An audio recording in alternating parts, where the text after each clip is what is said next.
वसुंधरा ने बीजेपी पर बढ़ाया दबाव, बनेंगी सीएम उम्मीदवार। वसुंधरा की सक्रियता से बीजेपी के नेता भी हैरान। बिहार मामले ने बढ़ाई वसुंधरा की ताकत। राजस्थान में 1 साल बाद चुनाव है। सत्ता किसके हाथ आएगी, यह सवाल अभी से शुरू हो गया है। मुकाबला कांग्रेस और बीजेपी में तय माना जा रहा है। राजस्थान का इतिहास कांग्रेस को डरा रहा है तो बीजेपी को खुशियां दे रहा है।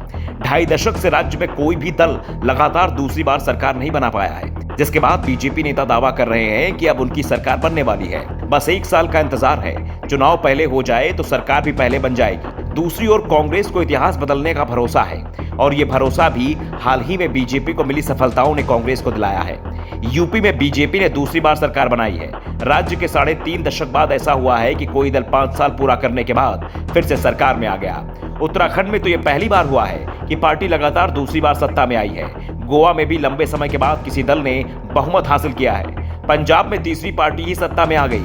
ऐसे में राजस्थान का इतिहास बदल जाए तो चौंकाने वाली बात नहीं होगी, और वो इसलिए भी क्योंकि राजस्थान बीजेपी में नेता आपस में ही भिड़ते दिखाई दे रहे हैं। पार्टी हाईकमान का कोई आदेश उन पर असर करता नहीं दिख रहा है। वसुंधरा राजे सिंधिया के समर्थक दबाव बना रहे हैं कि उन्हें सीएम उम्मीदवार घोषित किया जाए, तो दूसरी ओर पार्टी अध्यक्ष जेपी नड्डा ने भी साफ कर दिया है कि जहां सरकार बीजेपी की नहीं है, वहां बीजेपी पीएम मोदी के चेहरे पर चुनाव लड़ेगी। फिर भले ही राज्य में स्थानीय स्तर पर पार्टी के पास कितना बड़ा चेहरा क्यों ना हो।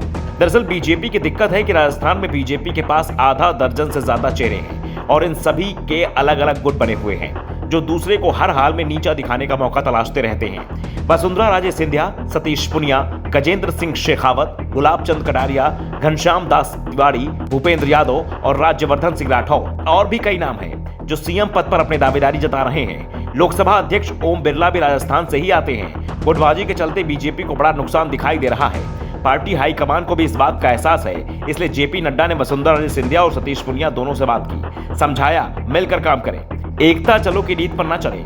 लेकिन नड्डा की रणनीति भी सफल होती नहीं दिख रही है। दरअसल इस समय जबरदस्त बरसात के चलते राजस्थान की नदियां उफान मार रही हैं। कोटा से लेकर धौलपुर तक पानी ही पानी दिखाई दे रहा है। कई शहर गांव पानी में डूब गए हैं। सरकार राहत का काम तो कर रही है, विपक्ष भी इस काम में पीछे नहीं दिख रहा है। वसुंधरा राजे सिंधिया प्रभावित क्षेत्र का हवाई सर्वेक्षण कर रही हैं। उनके समर्थक इसका जबरदस्त तरीके से प्रचार कर रहे हैं, जैसे कि राज्य के सीएम हवाई सर्वेक्षण कर रहे हों। इस मामले में वसुंधरा ने राज्य के सीएम अशोक गहलोत को भी पीछे छोड़ दिया है। वसुंधरा की सक्रियता से कांग्रेस ही नहीं बल्कि बीजेपी नेता भी हैरान हैं। वसुंधरा खुद तो खुलकर सीएम पद पर दावा नहीं कर रही हैं, लेकिन उनके समर्थक अब बढ़ चढ़कर दावा कर रहे हैं कि वो ही राज्य की अगली सीएम होगी।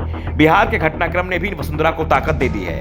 अब वो पार्टी आलाकमान पर दबाव बनाने की स्थिति में दिखाई दे रही हैं। ऐसे में सवाल उठ रहे हैं कि क्या बीजेपी के केंद्रीय नेतृत्व ने वसुंधरा के सामने हथियार डाल दिए हैं, और ऐसा है तो साफ है बीजेपी राजस्थान में वसुंधरा की लोकप्रियता का फायदा उठाने की कोशिश में है, क्योंकि आज भी वसुंधरा राजे सिंधिया की लोकप्रियता राजस्थान में राज्य के सीएम अशोक गहलोत से भी ज्यादा बताई जाती है।